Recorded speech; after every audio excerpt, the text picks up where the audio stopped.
Let me put you on. Just because I feel like our friends online miss out on such good content when we chat, you know, before we actually start the live stream. So we might as well just wait and hang out. So we are officially live. On this April 23rd, 2020. Steve, do that dance again, Steve. I love that you have the confidence to go all in on it, you know? That makes me really happy. But it was kung fu fighting. Again, the polarization of emotions and attitudes is... Hey, it's all good. It's all good. So, have you disappeared? Hang on, Miriam? I'm gonna have to let the kids entertain you because I've got to go to the door. Somebody's No problem. You two go on. So you have a Nintendo Switch and a PS4 now? PS4. Yes. You got nice. What games are you guys? What games are you playing on PS4? We haven't set up yet because you got it like just today, and we've been setting up the Nintendo Switch. Got Animal Crossing on the Switch. Nice. Animal Crossing, classic. New classic. Back when I was a kid, that game was called Frogger. Yeah. Trying to get the frog across the road? Yeah. Totally. Bloop, bloop, bloop, bloop, bloop. You know, it's a great format for a game, so it transcends time.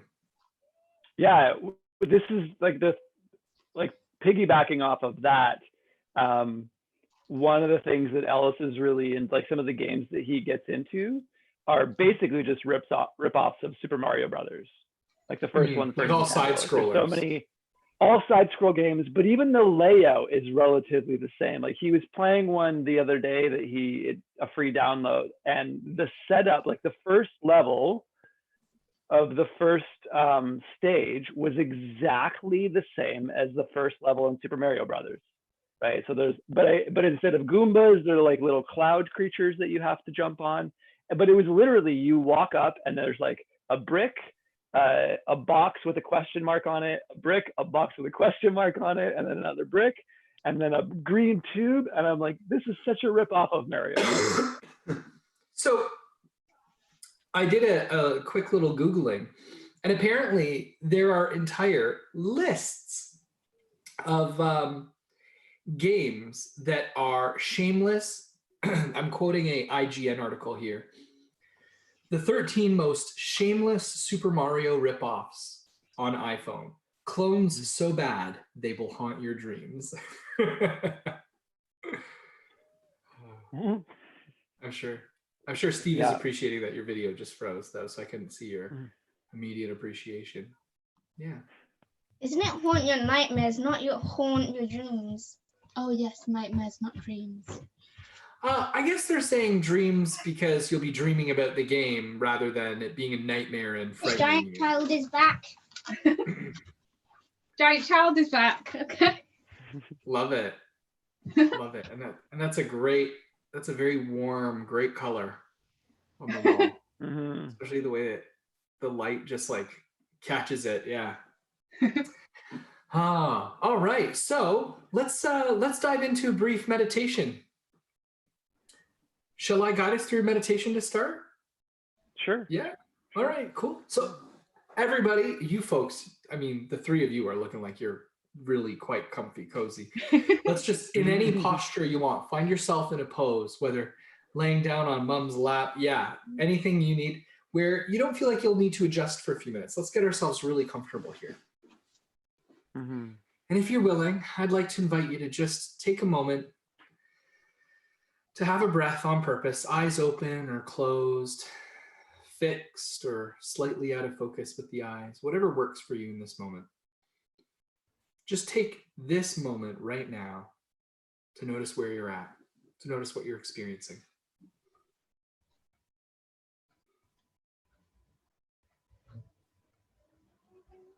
connecting with anything that might be showing up for you. Noticing sensations.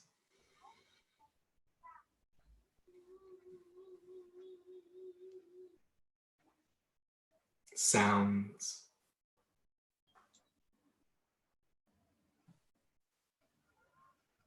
And noticing if your eyes are open, any images that are occurring to you in this moment.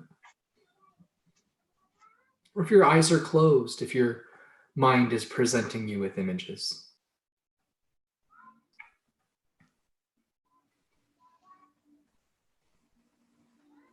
Noticing any emotions that accompany you into this practice here today.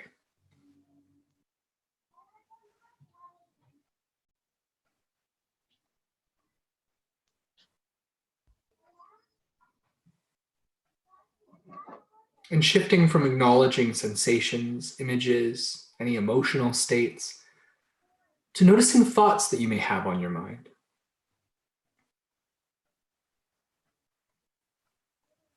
Whatever thoughts may be occurring to you, give yourself a moment. Acknowledge them, breathe them in.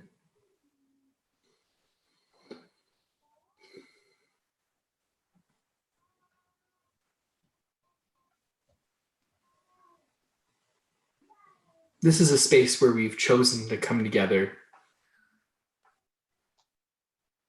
to be with one another.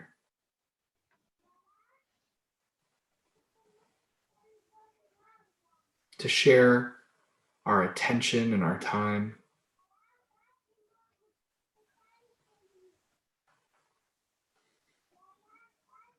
As across the world, we each do our part to keep ourselves, our families,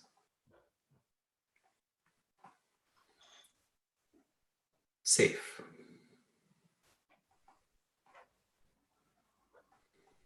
And recognizing that we're here together, sharing this time in this space, supporting one another.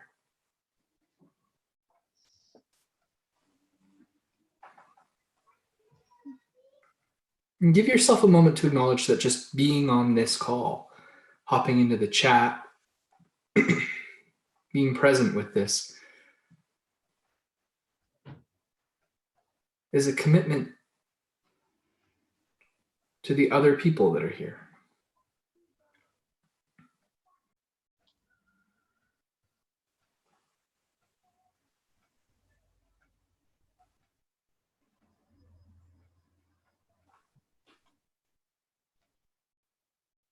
And notice that this space, this time, might be important to you to have some sense of connection, to ask questions, to share stories. But notice that it might also be important to the other people on this call, the other people in the chat, the other people watching.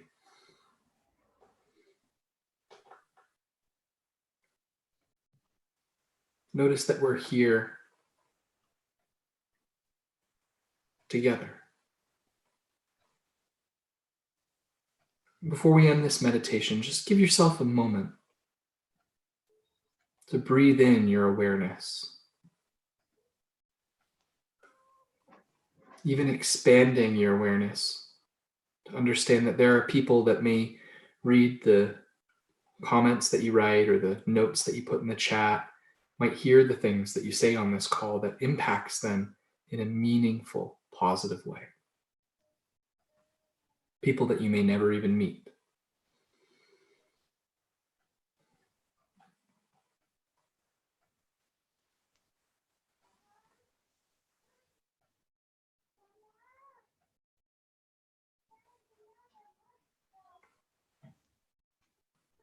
When you feel ready, bring some motion into the body, whatever your body needs. I'm having a good stretch, rotating my arms in, pressing through my palms, whatever you need here, just bringing some motion into your body.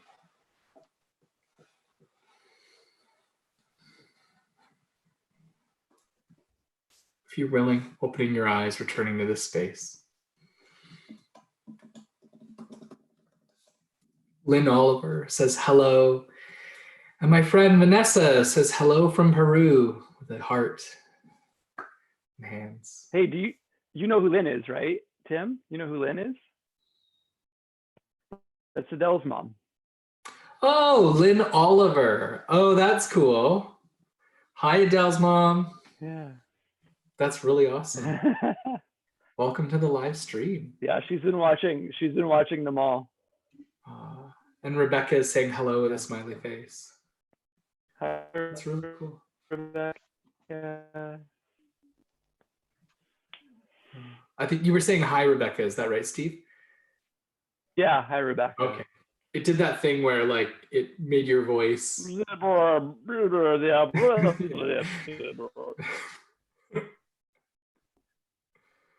I call it a voice pixelation because that's kind of what it sounds like, right? Totally. Yeah. Like when like an audio pixelation. Yeah. Yeah. Lynn says, my day off, got to see live. Wow. And what kind of work are you doing, Lynn?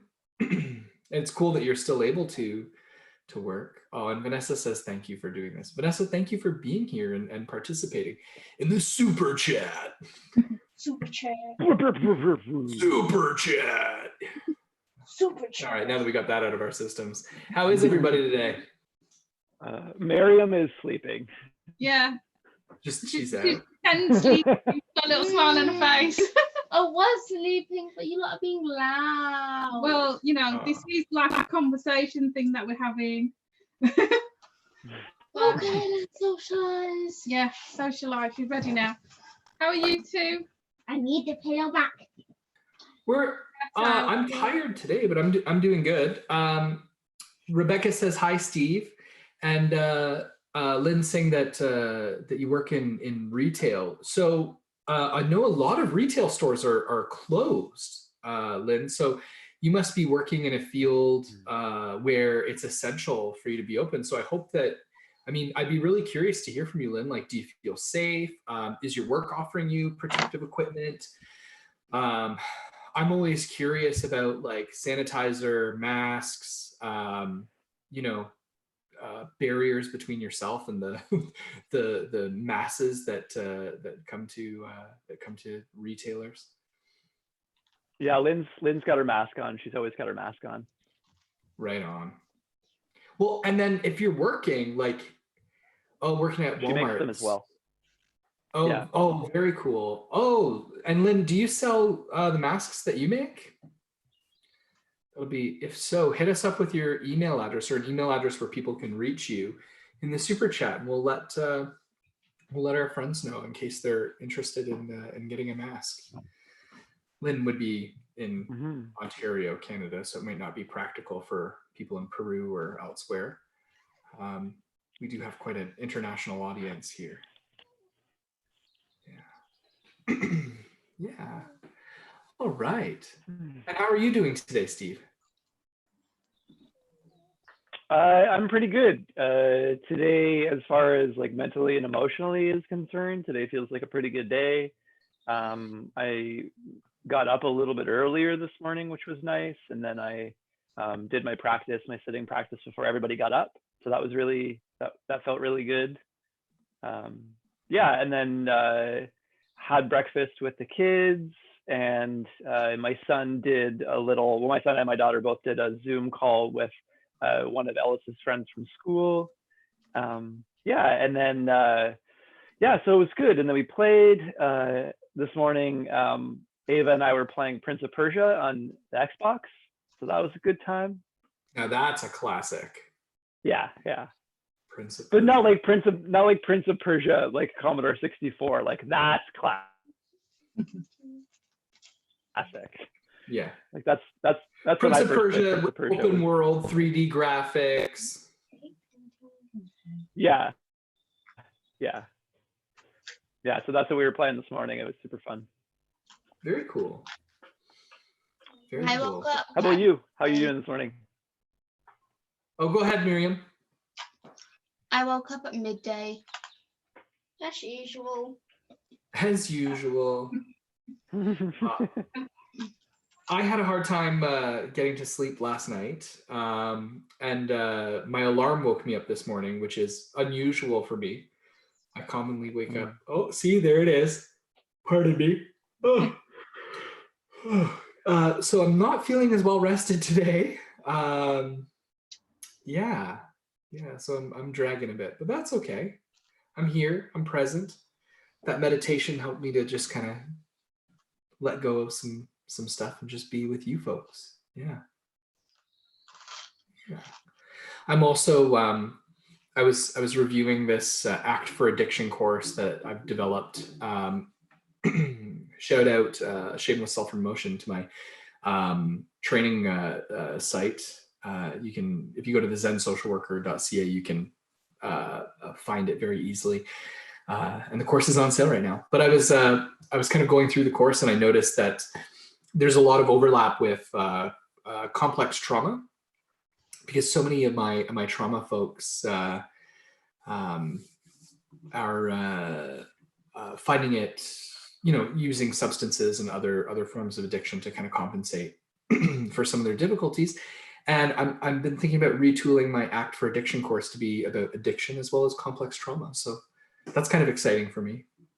I think that's a great idea, especially considering, like what you were saying, is that sometimes the addiction to the substance is a byproduct of the complex trauma, right? That the addiction is it's a strategy, it's a coping strategy, right?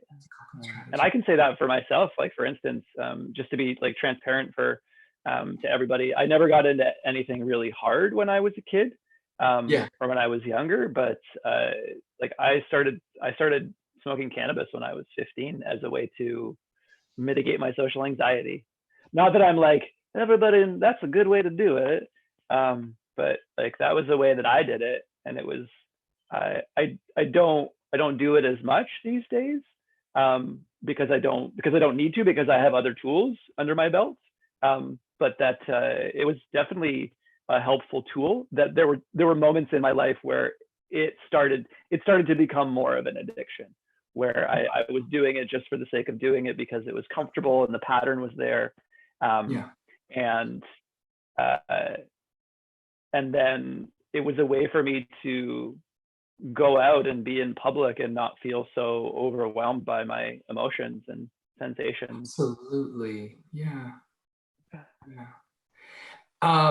And just as a heads up, thank you for sharing that, Steve. Lyndon followed up and said, I hope Xenia is out for another walk. It appears she is suffering. Yeah. Xenia's doing some family-oriented stuff today. She'll be back on tomorrow. Thank you for thinking of her, and I'll certainly pass that message on that you're thinking about her.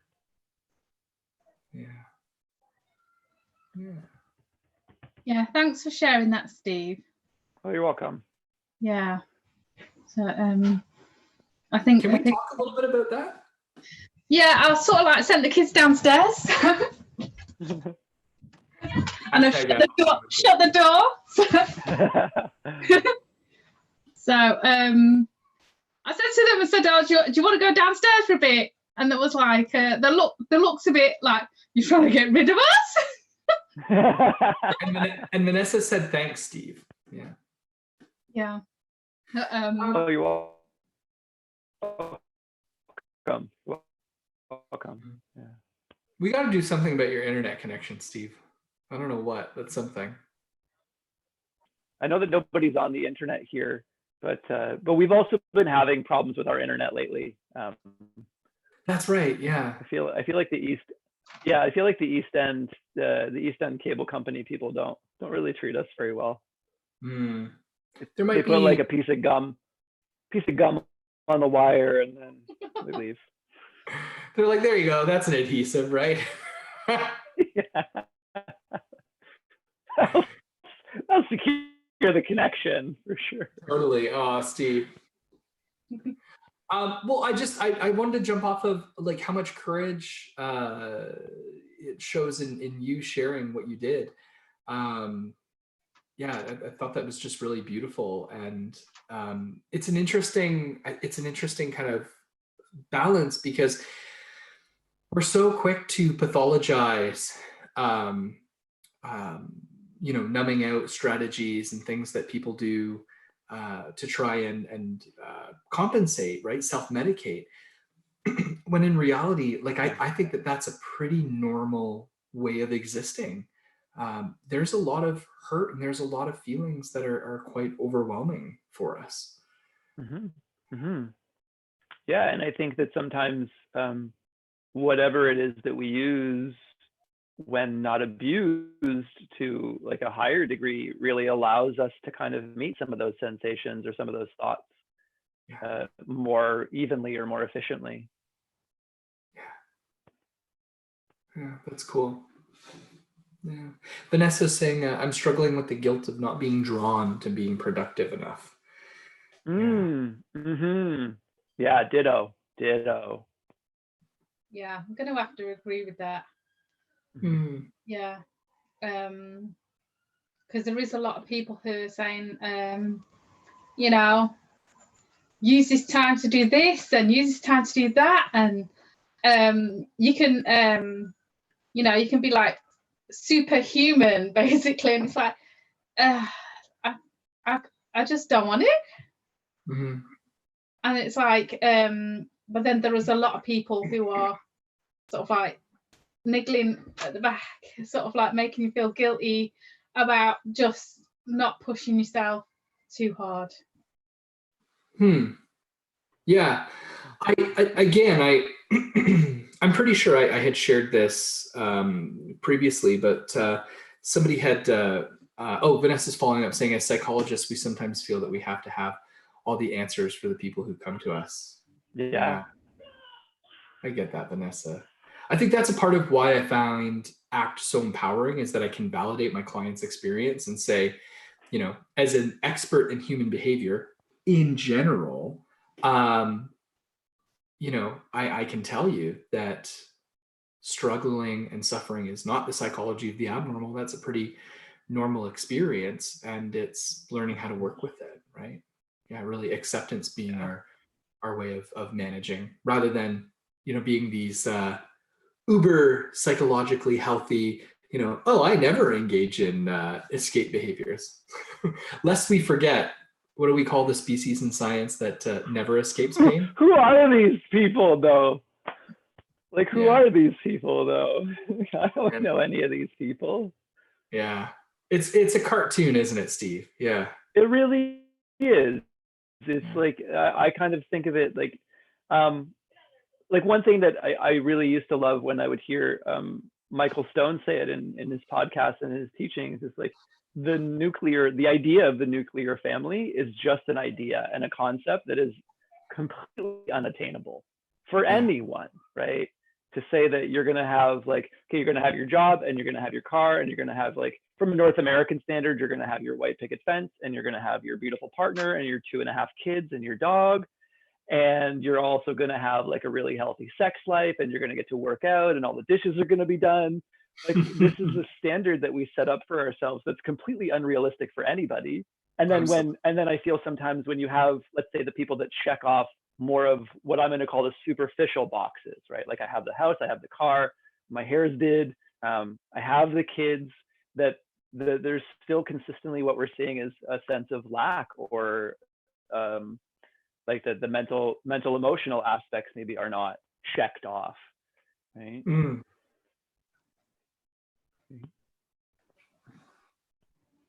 And I even think from that,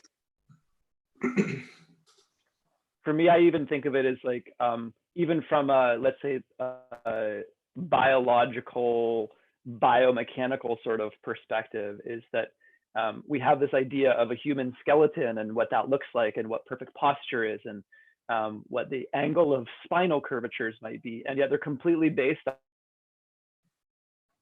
off of an imaginary model of a human being, that the skeleton that we see in the hospital is not a real person, that it's based on a bunch of averages.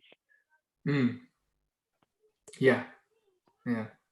I like that. Well, I mean, we could argue sort of similarly about the DSM, right? Like the Diagnostic Statistics Manual, how we look at assessing mental health issues. Yeah, we could, I think, say something similar. It represents a somewhat arbitrary excess of normal human behavior, right? Yeah. Or said perhaps a little bit less sophisticated, to pathologize people based on the presentation of mental health symptoms. They're simply syndromes. These aren't diseases. Yeah. And to treat them as such is a little bit disrespectful to people's experiences. Yeah. I don't know. Yaz, I long to hear your thoughts on this. I don't like the DSM-5. But at the same time, it's like without having diagnosis, you can't get the support that you need. So it's like it's like I don't like the labels, and also it's like it's always changing as well. They're always adding stuff and taking stuff away, and it's like 1 minute you've got a diagnosable condition, the next minute it's no, you don't fall under any category, you know what I'm saying? It's because with regards to me and my kids, it's like some stuff we've got diagnosis for some, and then we can get support, and then it's like as soon as some of those symptoms start dropping off, it's like, oh no, you haven't got that diagnosis anymore, we can't give you any help, can't give you any support. But then once the support stops, it's like those symptoms start creeping up again. So it's like it's balancing it with the symptoms. It's not always productive. Do you know what I mean? Mm-hmm. Yes, absolutely. Well, and I like that, coming back to that very practical sort of unit of analysis, right? Which is productive. Yeah. Is it useful? Is it productive? It can be, but it can also be quite damaging as well. Yeah. Yeah. I think that's an incredibly helpful perspective. It's like with regards to pathologizing normal behavior, they do that a lot. It's like, is it really depression if someone's sad because someone's died? Do you know what I mean? It's like, it's or someone else, you've had some really bad news or something like that. That's normal. It's like, it's just nowadays it seems like this society is so fast paced. It's like if you're not being productive, there's something wrong with you. Mm-hmm. So that's what it feels like. Mm-hmm. So it's quite a lot of ableism. Pressure. Yeah, I'd say that. Yeah. Interesting stuff. I always really love a wonderful quote from a Zen teacher, Peter Levitt. When I was in a workshop with him one time, a weekend retreat, he said that he was born without the ambition gene, and he's been doing pretty well. Right? And I've always I really resonate with that, because like I do good in the things that I do. Like I'm pretty good at a bunch of different things. That's a very consistent comment in my life, that people are like, find out that I do this and then I do that and then I do that, and like, wow. Sometimes the question is there anything that you don't actually do? And I'm like, yeah, of course there's things that I don't do. But I've never really had the ambition to be overly good at something, right? That I've never really had that drive to be the best at something. I just, the good thing is I'm gonna go raise the roof. Shout out to my dad. Was like one of the things that he really instilled in me when I was a kid was a pretty strong work ethic. And that's how I tend to get better at the things that I do, is I work at them. But I don't have this overlying desire to be like, I'm going to do this and I'm going to be the best at it. So I do okay, but I don't really I don't really resonate hard with like strong ambition to like do something or be something great. Yeah. Like your internet, you know, that's something that you don't. Oh, the curse! Tomorrow I'm going to try to use the iPad and see if it's a little bit different, to see if there's something like with my computer that's not working very well. It might be some weird thing open in the background. You can always try speed test. If you type that into Google, you can find different speed test websites to test your internet speed. I'm just busting your chops, Steve. I'd rather have you here with a slow internet connection than have you not here at all, you know? Yeah, you're just shaming him. Shaming him into doing something, Tim. That's what you're doing. I honestly don't think there's probably much that can be done. And Vanessa says, nice quote with a smiley hug face. Yeah, it's one of my favorites. Will you repeat the name of the author and the quote again? It was Peter Levitt. Oh, Peter Levitt, who is a Zen practitioner from Salt Spring Island, who has he's a poet. And like, just as a minor tangent, he's a beat poet. Like, he was one of the lesser known beat poets of his time. So he came up with like Allen Ginsberg and Jack Kerouac and William Burroughs. But not a lot of people know who he is because he wasn't one of the more popular beat poets. So yeah, Peter Levitt, and the quote was, "I was born without the ambition gene, and I'm doing okay." And I'm doing okay. Yeah, that's cool. I like it. I like that one. Yeah. I'll probably throw that one at my older two girls, Mariam and my older daughter as well, because they have the perfectionism thing, which is quite closely linked to OCD. Mm-hmm. So, yeah. Have you ever noticed that even if you have ever had a bout of perfectionism? Sorry?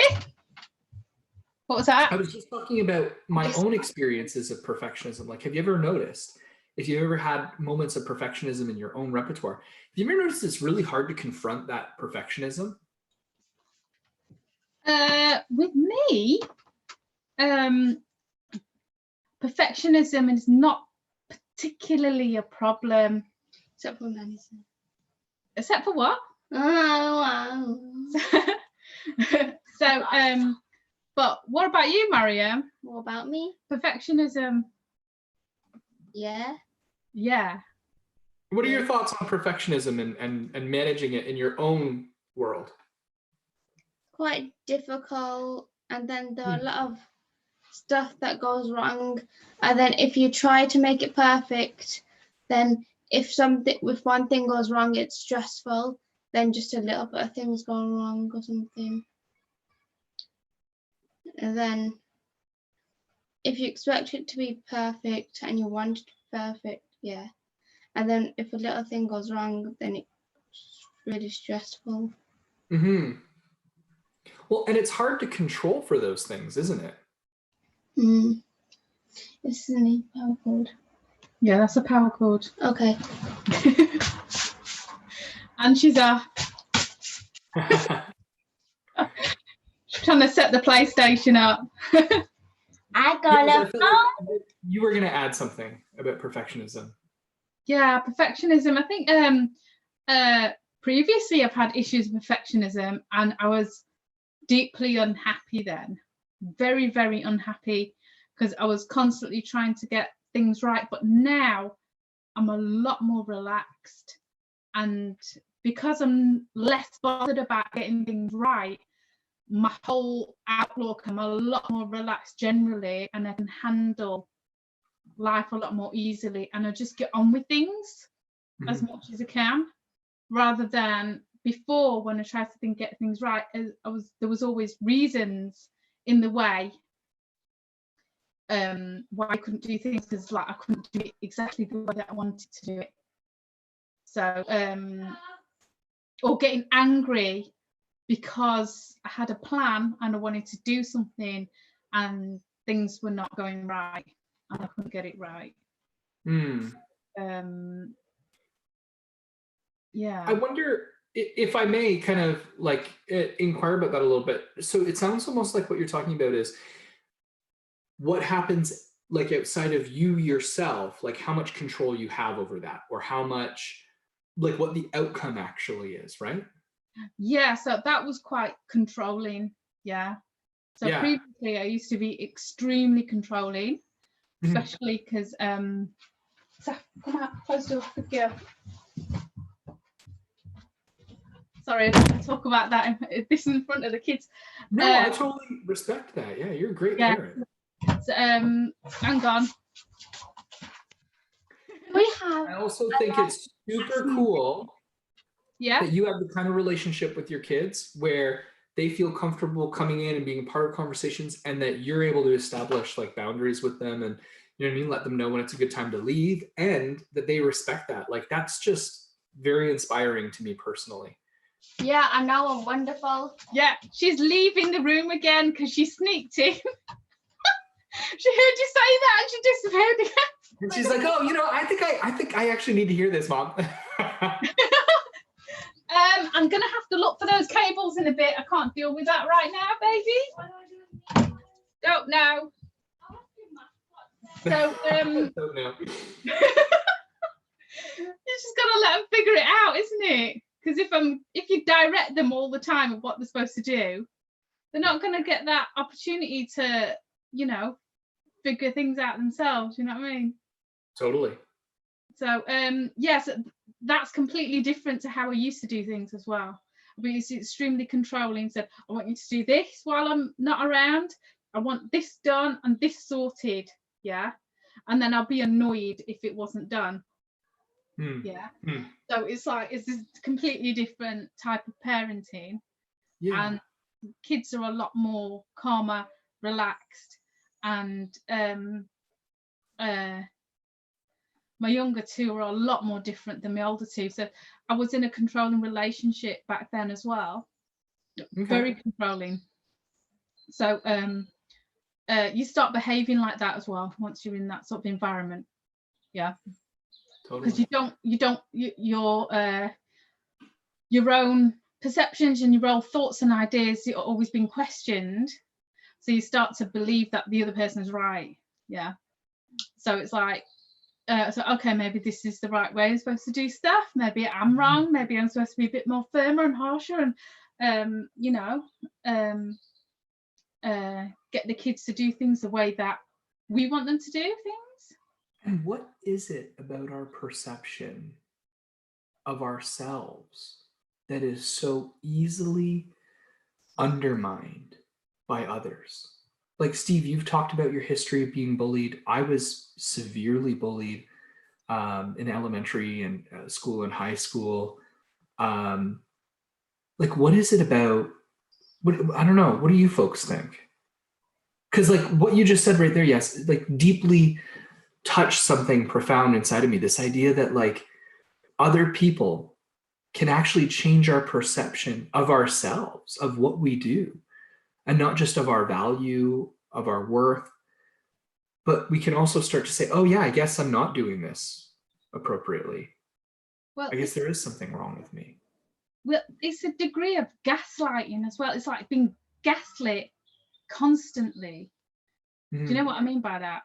I do. Like, yeah. So it's like if you're constantly in that situation, and it's like it depends how vulnerable you are in that situation as well.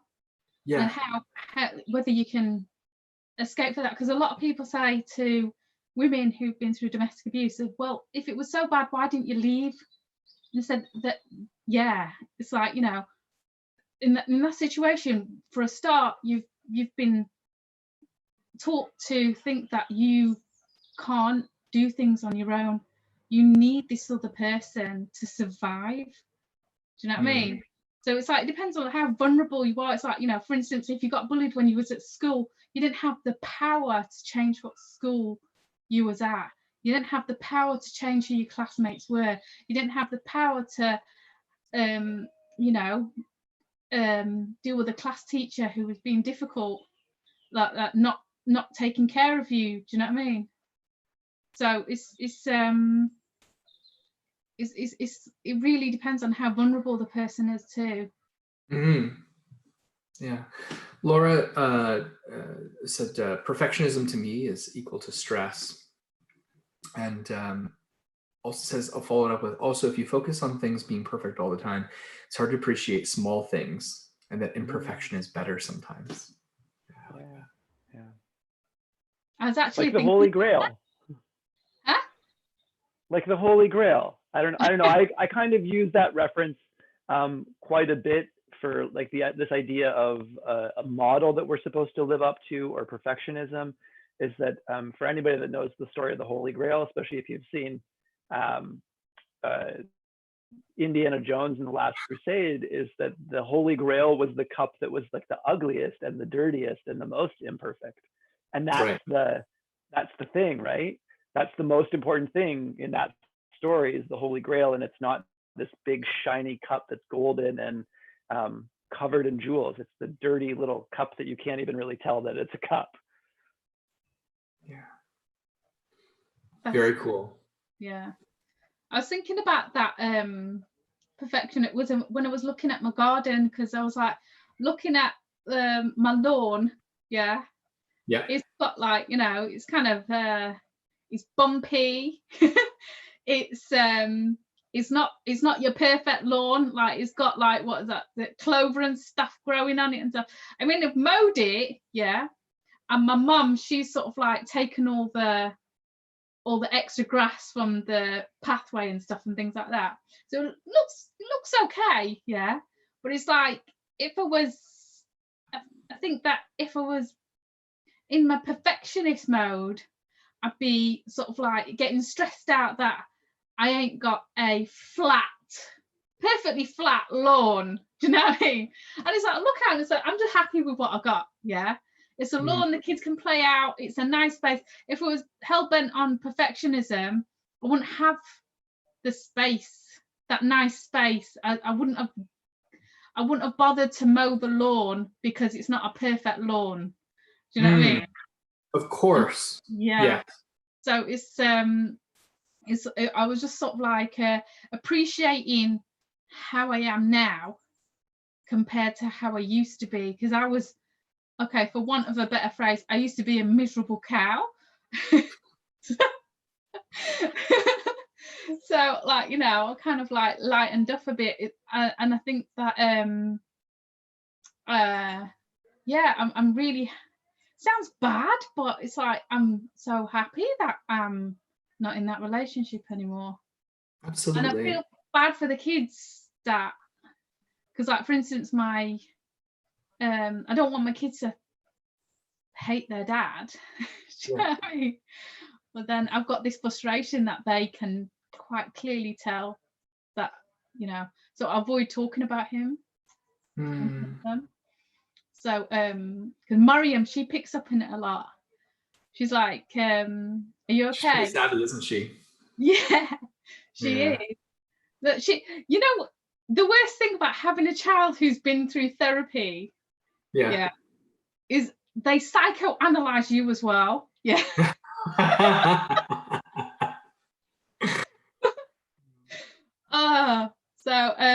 And I've got like 2 of my daughters that have been through therapy, so they're like, they like to psychoanalyze me, but I do that to them as well. So it's a give and take relationship. It is. So for instance, my ex wound up on the door a few weeks ago. Yeah, he'd organised it with my older. Well, he hadn't organised it. He just said, "I'm in the area. I've got some loo roll." That's when loo rolls were not in the shops, and I was running really low. Yeah, and he said to my older daughter, "I've got some loo roll," and she'd messaged me, and I hadn't seen the message, and she said, "Can I?" She'd messaged me and said, "Oh, Abby," that's what they called their dad, Abby. She said, "Is it all right if he dropped some loo roll off?" And I didn't see the message, so he came to the door, and I'm like, "Why the hell is he here?" Because we have like no contact with him, and he doesn't come to the house. Yeah, it's supervised only contact through the courts. Yeah, so when he's wound up at the door like, what the hell's he doing here? Yeah, I'll come downstairs, didn't have my hijab on or anything. So I was completely unprepared. But then he's there giving us loo roll. And I'm like, oh, okay. I can't turn down loo roll in this situation. So, but the thing is, it's like, I didn't want to appear, I didn't want to be turn it into a difficult situation with the kids there as well. So I said to him, oh, do you need some organic eggs? I've got some organic eggs. I gave him some eggs. And then sort of like tried to make it a polite exchange. And then after he'd gone, Mariam was like, are you okay? Like, you know, are you feeling all right? And I'm like, yeah, in a slightly high-pitched tone. It was like, you know, but then someone else had mentioned, it's like, oh, it's true then, all of the exes come out of the woodwork during the during the coronavirus issue. And it's like, yeah, it's, yeah. Wow. I got more than the one ex trying to catch up. Oh, wow. Okay. So it's like, block. Vanessa says, yes, love your courage. Thank you for sharing, and put a big green heart there at the end. So Oh, thank you. Rebecca shared some beautiful things, but then retracted her super chat message, and I let her know that I was going to share that, and she said, got the not sure if that was too personal feeling. But no, it's not too personal, Rebecca. You are welcome here. Your messages are welcome here. This is this is the space to do that kind of stuff. Oh, excuse me, that burp just snuck out of nowhere. Apparently I'm willing to share my burps. I was very personally touched by what you shared. Yes, thank you for being so forthcoming, and feeling, sharing yourself so fully with us. And I want you to know that I can relate to what you're saying. And it's so funny because we have this kind of judgmental mind, at least I do. And I see it in the media a lot where people want to say like, oh, well, we should be very black and white and have these very like decisive things that we come up with. But aren't relationships, including relationships to exes, including to people who have been abusive in our lives, those relationships are complex. Those are not simple linear things. And I get why we get a bit reductionist and play around with sort of identity politics and partisanship. I think it makes it easy to have an enemy and to just sort of say bad, right? And to kind of polarize that way. It reminds me a lot of, educated people that I know who would call, this is back in the era of the George Bush administration, but they would call George Bush, stupid, and say that, he's an idiot and doesn't know what he's talking about. Meanwhile, he served in the Air Force as a jet pilot, and has a master's degree from Columbia University. Also single-handedly convinced Tony Blair, an incredibly insightful, former Prime Minister of the UK, to join the war on terrorism. I don't know if I would call that a stupid person. So I think it's so important that we practice some of this perspective taking to look at how complex our relationships are with people, and to have just kind of how you were speaking there, yes, a respect for our own process. And I love what you said at the beginning, which is it's an ongoing sort of gaslighting that we experience. Yeah, I can most certainly relate to that. And sometimes you blame yourself. So it's like, even sometimes when I've noticed, because when you've been in that situation for so many years, you notice that you sort of like pick up some of those sort of traits, and you do end up treating other people in ways that you realize is not good. So yeah, of course. Yeah. And so so I'm really fortunate that I've been able to, that's one of the reasons why I took my I did some did an access course into social science before I did my degree. Yeah. So, like, you know, nobody teaches you these things. Psychiatrists, they look at you, psychologists and psychiatrists, they stare at you sometimes very judgmentally, and they say, oh yeah, the way this child relates to the mother is like this. And I know some of them, not all of them. It's usually psychiatrists have noticed, not all of them, yeah.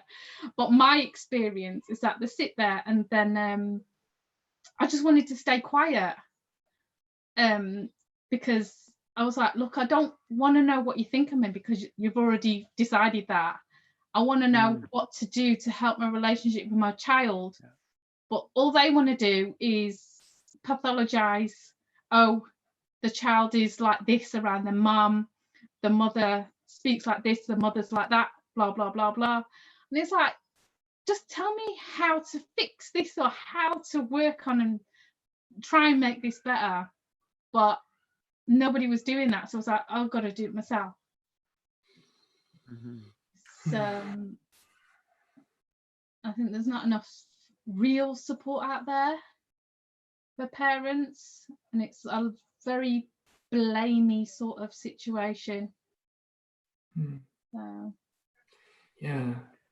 And I think that can even get back to the conversation about the DSM and right? Like some people are going to do really, really well with the diagnosis and the why and the what. And for some people, the why and the what is not going to be so helpful. Right?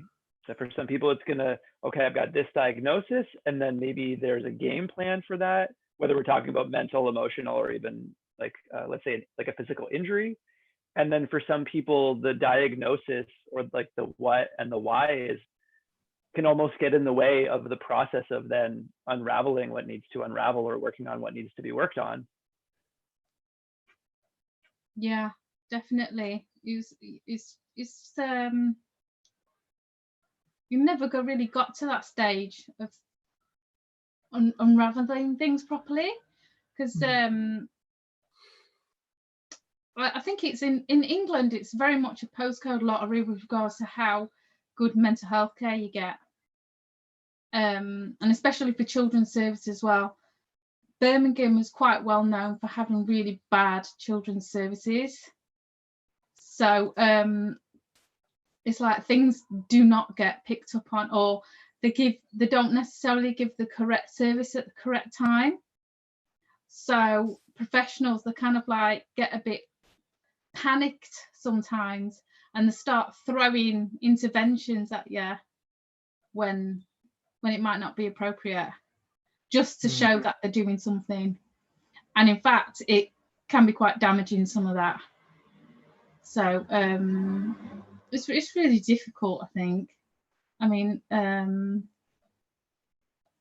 know I've been quite difficult to deal with some professionals. I mean, very difficult to deal with. So but I think it's an ongoing process with myself. I'll fix that. I can relate to that. I absolutely can relate to that. Yeah.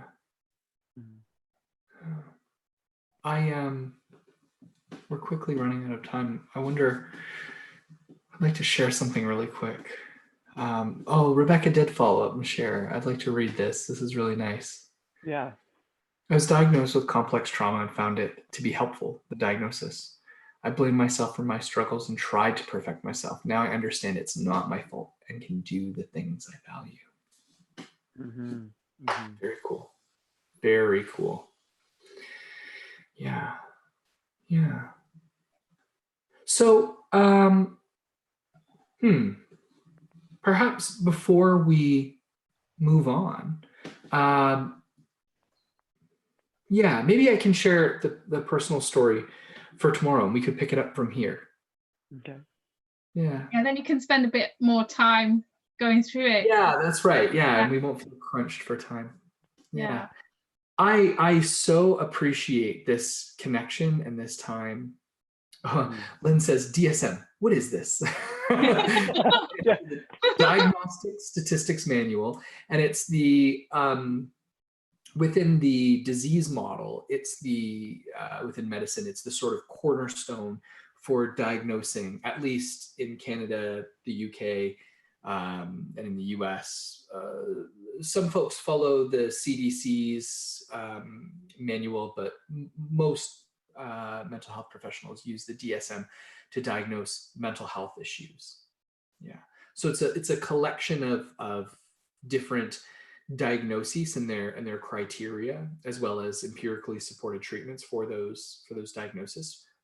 Many are drug treatments that are included in the DSM. There are psychosocial talk therapy treatments that are listed in there as empirically supported, and it gives the like subclinical thresholds, the clinical thresholds, the cutoffs for meeting the criteria to be diagnosed. Yeah, and that would include, it has varying axes that include things like personality disorders, or all kinds of different issues. And Vanessa followed up and said, yeah, how important it is to recognize that the bad things that had happened to us is not our fault. Love it. That's still an ongoing process to accept that, I think, for a lot of people. That's because I think it gets very easy, like, just to touch on that for a moment, is and even just to sort of like back to Tim's question about how we can be so guided by other people's opinions and stories about ourselves, is I think some of it is also the paradigms that we grow up in. I grew up in the paradigm of what you did is who you are. And so if you're not doing this, you're not that. And if you're doing this, you are that. As opposed to, let's say, maybe the more fluid or flexible ACT model, where I'm not the thoughts that I'm thinking, and I'm not the behaviors that I do, that I'm more of the observer of, or the one who notices what's happening in my life and what's moving through my mind, and then what I choose to do with that. And that's something that I try to even work with my kids on, is like when they do something bad, I don't ever call them, I don't usually, I never use that term, bad kid. But I try not to, as far as my language is concerned, I try not to say, you are being this. I tend to say, like, you are acting this way. Like, and so it's creating a little bit of separation between the behavior that they're doing and not trying to make that who they are. Like, that a bad behavior doesn't make a bad person. But I think that we've grown up with that model of, like, if you do bad things, you're a bad person. If you do good things, you are a good person. Makes perfect sense to me. Yeah, I've been sort of like trying to work on that sort of stuff with my son as well. So he's 19. So he's had a pretty rough time. It's like, I think I'm really proud of him, to be honest. He's coming along and developing quite well, especially through the difficult times and things that he's had to go through. But letting him know that he's not intrinsically bad. You know what I mean? It's don't let that stuff define you. Sort of like, I try to talk to him about some of the stuff that I learn, and it's like, a lot of stuff is can be due to your environment, or what provisions you've been given to, like, what do you have at your disposal, what access do you have to support you. If you don't have much access to support for things, like, how are you supposed to be able to grow well? It's like watering a flower, watering a plant. It's like, if you don't give it good soil and you don't give it water, then how are you expecting it to grow? So he's I'm really proud of him. Yeah, he's taken on board that sort of stuff. That's beautiful. Yeah. All right. Steve, are you willing to guide us through a brief movement practice before we say goodbye? Yeah, my only trepidation is that if my internet connection is slow or off, then the guidance might be really off. It was last time.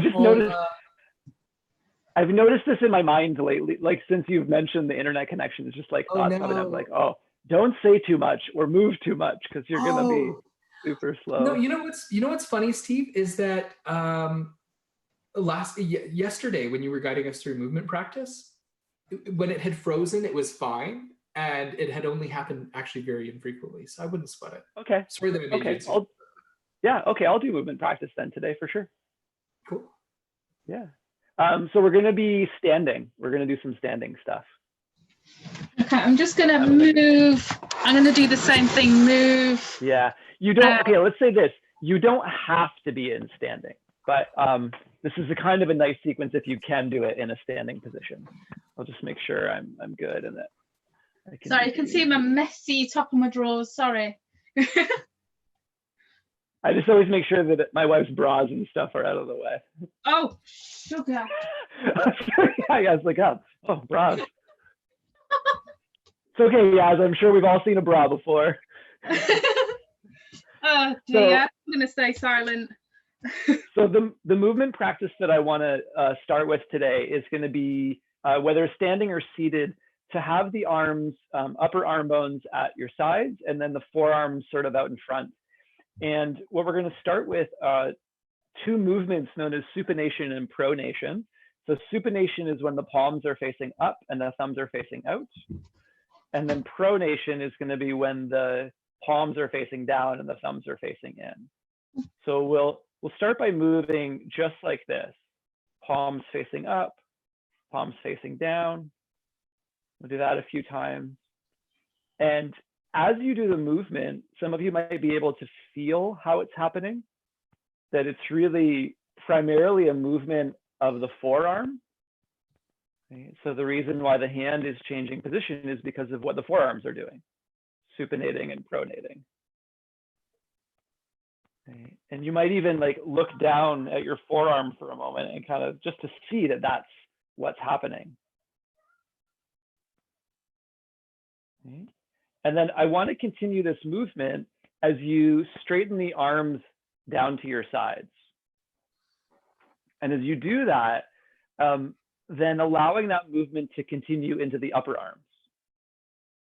Okay. And so as the palms go forward into supination, the upper arm bones go into what's known as external rotation. And then as you pronate the forearms, as the palms face back, the upper arm bones naturally start to move into what's known as internal rotation.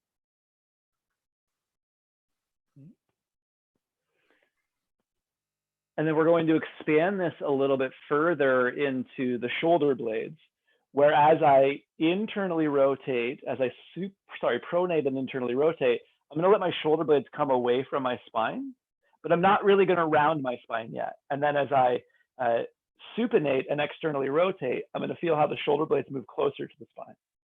And so I move my palms back, feel how the shoulder blades slide away from the spine, and the shoulders will start to dump forward a little bit.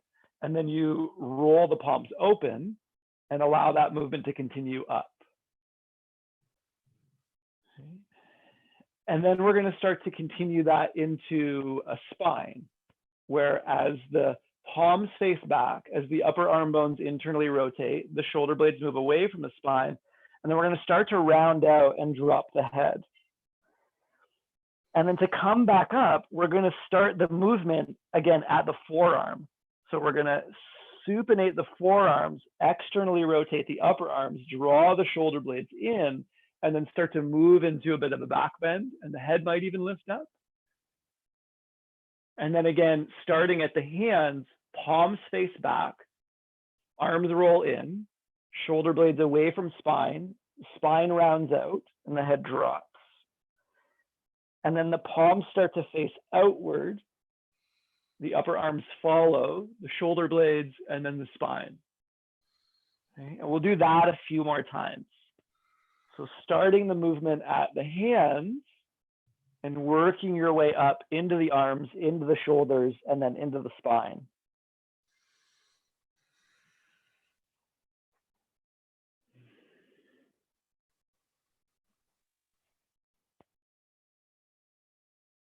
Okay? And just trying to feel in the body how that's happening. And that there might even be a lack of coordination or a lack of physical awareness, and that's okay. Just noticing that. Right? Oh, it's hard for me to feel A, B, or C.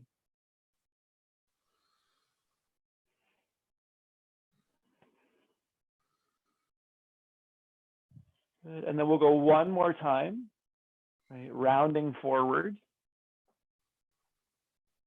And then again, starting at the hands, working your way up, one more little back bend, and then coming back to center. And then maybe just a little shaky shake. Yeah. Yeah.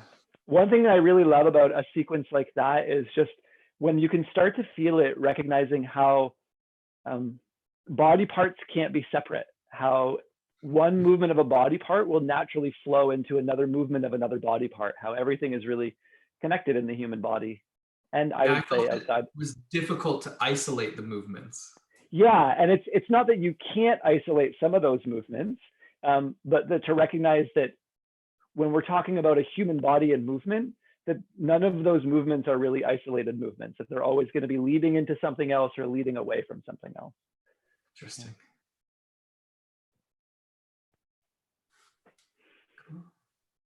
Cool.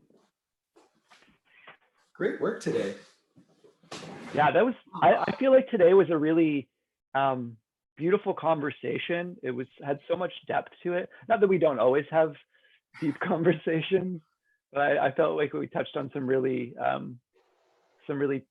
touchy and evocative topics today. Absolutely. Thank you, Steve. That was lovely. Oh, you're very welcome, Yaz. So for this April 23rd, 2020, this has been your 13th installment of the ACT-based self-isolation support.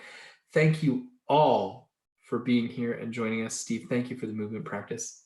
Right, Rebecca, Vanessa, Lynn, thank you. Laura, for sharing in the super chat. Yaz, thank you for sharing and being a part of this call live. Of course, if anybody is interested in being a part of this call live, just shoot me an email, tim@thezensocialworker.ca. And to our friends, Ollie, Zania, who weren't on today, wherever you folks are, whatever you're doing in the world, hope you're safe, hope you're taking care of yourselves. Yeah. Have a great day, everybody. Yeah, take care, everybody. Bye-bye.